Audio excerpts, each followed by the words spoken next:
Hi, I'm Matthew Malcolm with California Dairy Magazine, and I'm with graduate student Eric Lynn from the Kearney Ag Center.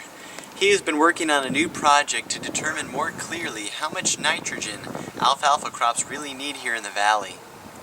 Alfalfa supports this microbe called Cynomysobium, and it's bacteria that takes nitrogen out of the air and puts it into the soil in a form that plants can use. This bacteria fixes nitrogen, and so a lot of this nitrogen is left in the soil after you put out the alfalfa.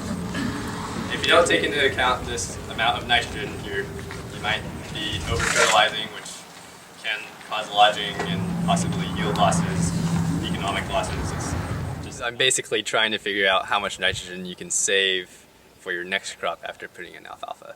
So say you have an alfalfa field like this, 3 or 4 years old, maybe 5, and you're going to plow it under. I want to figure out how much nitrogen you can save for the next crop. So say you're growing corn silage or forage wheat.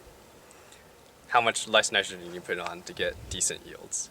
From the various sites I've done, I have this study up in Tule Lake in an in-mountain region in Davis and down at Kearney in Fresno County. And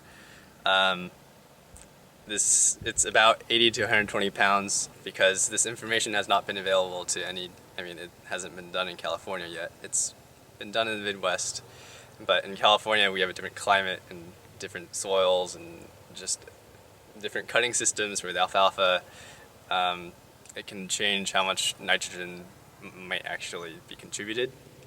So this is the first time we actually know how much nitrogen the alfalfa is putting in the soil.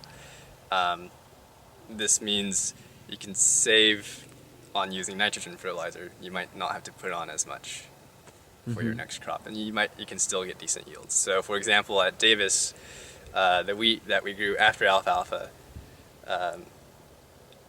did not respond to nitrogen fertilizer at all. So the wheat that was following alfalfa produced the same yield at 0 pounds versus at 250 pounds.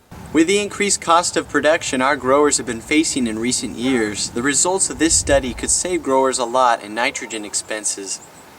Learn more about this in the coming issue of California Dairy Magazine. I'm Matthew Malcolm, CaliforniaAgNet.com.